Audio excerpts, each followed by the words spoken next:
ఆయన మనకు ముద్ర వేసి మన హృదయములలో మనకు ఆత్మ అను సంచకరువును. సంచకరువు అంటే ఏంటంటే హామీ. ఏం చేశాడు తెలుసా యేసయ్య?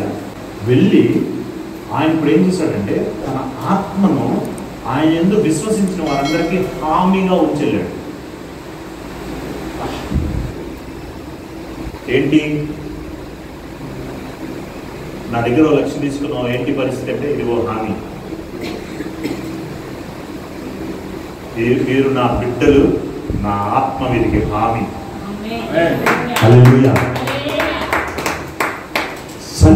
మన ఆత్మను ఆయన ఏం చేశాడు? మనకు ముద్ర వేసి మన హృదయములలో మనకు ఆత్మను ఏం చేశాడు? సంచకరువుగా అనుగ్రహించాడు. ఇంకెంతకన్నా ఏం కావాలి? బలమైన మాటలు. దీని కనుక మీరు కూర్చొని ఈ మాటని ఎంతగా అలా ధ్యానం చేసుకుంటే అలా దాన్ని దీని ఇంకా ఇంకా ఇంకా ఇంకా మీకు మీ ఓన్ అండర్స్టాండింగ్లో దాన్ని అర్థం చేసుకోవడానికి కూర్చొని అలా ధ్యానం చేసుకుంటూ రోజు ఉదయాన్నే 1 గంట ధ్యానం సమయం పెట్టుకోండి. చూడండి, ఎఫెసీయులకు రాసిన పత్రిక 1వ అధ్యాయం 13వ వచనం. మీరు సత్యవాక్యమును అనగా మీ రక్షణ సువార్త విని క్రీస్తునందు విశ్వాసం ఉంచి వాగ్దానము చేయబడిన ఆత్మ చేత ముద్రింపబడితిరి. ఇప్పుడు చెప్తున్నది ఎవరితో తెలుసా? బాప్తిజము పొందిన వారికి ఈ ప్రసంగం. ఈ 2 ప్రసంగాలు ఇందులో అంటే రెఫరెన్సెస్ కొన్నేమో బాప్తిజం పొందిన వారికి, పొందబోయే వారికి, అందరికి అర్థమయ్యేలాగా కొన్ని వచనాలు నేను ఈరోజు మీ ముందు ఉంచాలనుకుంటున్నాను. ఇప్పుడు ప్రస్తుతం ఈ ఎవరికి ఇప్పుడు నేను చెప్తున్న మాటలు దేవుడిని అంగీకరించిన వారు, ఆయన యేసు ప్రభుని అంగీకరించిన వారు, వారికంట సత్యవాక్యమును అనగా మీ రక్షణ సువార్తను విని క్రీస్తునందు విశ్వాసం ఉంచి వాగ్దానము చేయబడిన ఆత్మ చేత ముద్రింపబడింది. బైబిల్ ఎప్పుడు ఎలా చదవాలి తెలుసా? క్వశ్చన్లు వేసుకోవాలి. క్వశ్చన్ మార్క్ రాలేదంటే బైబిల్ నువ్వు చదవట్లేదు, న్యూస్ పేపర్ చదువుతున్నట్టే. బైబిల్ ఏ లైన్కి నీకు క్వశ్చన్ మార్క్ రావాలి. వాగ్దానము చేయబడిన అన్నాడు. ఏం వాగ్దానం చేసావు, ఎప్పుడు చేసావు, ఎక్కడ చేసావు, ఎవరితో చేసావు అని రావాలి నీకు డౌట్. అప్పుడే నువ్వు బైబిల్ ఎదుగుతావు. సత్యవాక్యమును అనగా మీ రక్షణ స్వార్థను విని, మీరు ఏదైతే ఇప్పుడు రక్షణ స్వార్థ వింటున్నారో, ఇప్పుడు వాక్యం చెప్తుండగా రక్షించబడడానికి ఒక వాక్యం, ఈ దేవుని స్వార్థ మీరు వింటుండగా క్రీస్తునందు విశ్వాసం కలిగి ఆ విశ్వాసం వలన వాగ్దానము చేయబడిన ఆత్మ చేత మీరు ఆల్రెడీ రక్షణ పొందిన వారికేమో ఇది ఒక గొప్ప బలం ఇస్తుంది ఈ మాట. ఏంటంటే ఆల్రెడీ నేను ఆత్మ చేత ముద్రించబడి ఉన్నానా, ఐఎమ్ ఆల్రెడీ గిఫ్టెడా. ఓకే, హల్లెలూయా. అపోస్తలుల కార్యములు 2వ అధ్యాయం 38-39 వచనాలు. పేతురు, మీరు మారు మనసు పొంది పాప క్షమాపణ నిమిత్తము ప్రతివాడు క్రీస్తు యేసు నామమున బాప్తిస్మము పొందుడి, అప్పుడు మీరు పరిశుద్ధాత్మ అను వరమును పొందుదురు. ఇది బాప్తిజం పొందని వాళ్ళ కొరకు రిఫరెన్స్.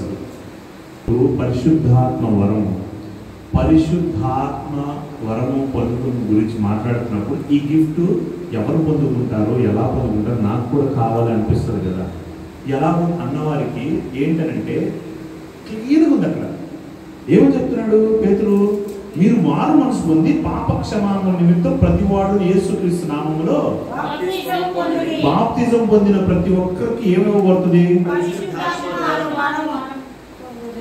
మీరు బాప్తిజం ఎప్పుడైతే పొందుకుంటారో ఈ వరమును మీరు కలిగిన వారిగా ఉంటారు. ఆమేన్, హల్లెలూయా. ఎవరందరూ పొందుకోగలుగుతారు దీన్ని? 39 వచనం. ఈ వాగ్దానము మీకును, బాగా పెద్దగా ఈ వాగ్దానము మీకును మీ పిల్లలకును దూరస్తులందరికీ అనగా ప్రభువైన మన దేవుడు తన యొద్దకు పిలిచిన వారందరికీ చెందునని వారితో చెప్పారు. ఈ వాగ్దానము ఎవరికో కొంతమందికి ఏంటిది, వాళ్ళు బాగా పరిశుద్ధులయ్యా, వాళ్ళు దేవుడు మంచిగా ఎదిగారు చిన్నప్పటి నుంచి, కాబట్టి వాళ్ళకి గిఫ్ట్. మనం ఎక్కడ, మనం అలా కాలేదు. మనం అలా పొందుకోవాలంటే దానికి చాలా ఎఫర్ట్ పెట్టాలి, చాలా గొప్ప జీవితం జీవించాలి, చిన్నప్పటి నుంచి భక్తిలో ఉండాలా, ప్రార్థనలో ఉండాలా, భయభక్తులు కలిగి ఉండాలా. దేవుడు అంటున్నాడు, దూరస్తులకు సమీపస్తులకు మీకు మీ పిల్లలకు ఎవరైనా ఈ గిఫ్ట్ పొందుకున్నకు అర్హులు. ఆమేన్. ఎప్పుడు నీవు క్రీస్తు యేసు సువార్తను విని విశ్వాసంతో యేసు క్రీస్తును అంగీకరించి ఆయన నామములో బాప్తిజం పొందినప్పుడు నీవు ఈ యొక్క వరమునకు, ఈ వరము నీకు ముద్రించబడదు. హల్లెలూయా. ఈ వరముతో నిన్ను ముద్రిస్తాడు దేవుడు. ఈ బాప్తిజము అనే ఆ వరముతో నీవు, అందుకే అసలు ఇప్పుడు నేను నెక్స్ట్ చెప్పబోయేది వింటే ఈ బాప్తిజం అనేది ఎంత ఇంపార్టెంటో, అది లేక ఎంత కోల్పోతామో ఏందనేది నీకు అర్థమవుతాం. హల్లెలూయా. మరి ఏంటి యూజ్ ఏంటి చూడండి. యోహాను సువార్త 14:26 యోహాను సువార్త 14:26 ఆదరణకర్త అనగా తండ్రి నా నామమున పంపబో పరిశుద్ధాత్మ సమస్తమును నీకు బోధించి నేను మీతో చెప్పిన సంగతులన్నిటినీ మీకు జ్ఞాపకము చేయును. ఆమేన్. ఫస్ట్ మాట ఏం చెప్పండి? చాలు. ఫస్ట్ పరిశుద్ధాత్మ చేసేది అనేందో తెలుసా? మనం బాప్తిజం తీసుకుని పరిశుద్ధాత్మ ముద్రించబడ్డాక ఆదరిస్తాడు. పరిశుద్ధాత్మ దేవుడు చేసే పని తెలుసా? ఆదరిస్తాడు. ఆయన ఆదరిస్తాడు. ఆయన పేరే ఆదరణకర్త. ఆయన ఏం చేస్తాడంటే నీ హృదయంలో ఉన్న వేదన, బాధ, వాటన్నిటికీ నీకు ఆదరణ కలుగ చేస్తాడు. హల్లెలూయా. అంతేకాదు, తండ్రి నా నామమున పంపబో పరిశుద్ధాత్మ సమస్తమును మీకు బోధించి నేను మీతో చెప్పిన సంగతులన్నిటినీ మీకు. పరిశుద్ధాత్మ దేవుడు ఏం చేస్తాడంటే, వాక్యం మనకి ఎవరు? శరీరధారిగా ఆయనే కదా వచ్చాడు. అంటే ఎవరు కదా? ఇప్పుడు ఈ యేసయ్యలో ఉన్న వాటిని, అంటే యేసయ్య అంటే ఎవరు? వాక్యములో ఉన్న వాటిని పరిశుద్ధాత్మ దేవుడు ఏం చేస్తాడంటే నీకు బోధిస్తాడు. నువ్వు ఎదగటానికి కారణం పరిశుద్ధాత్మ దేవుడే. నీకు ఎవరు బోధిస్తారంటే, నీకు ఇక్కడి నుంచి బోధించేది ఆయన, నీకు ప్రత్యక్షతలు రావాలన్నా ఆయనే, నీకు దానిలోని మర్మాలు తెలియాలన్నా ఆయనే. హల్లెలూయా చెప్పండి.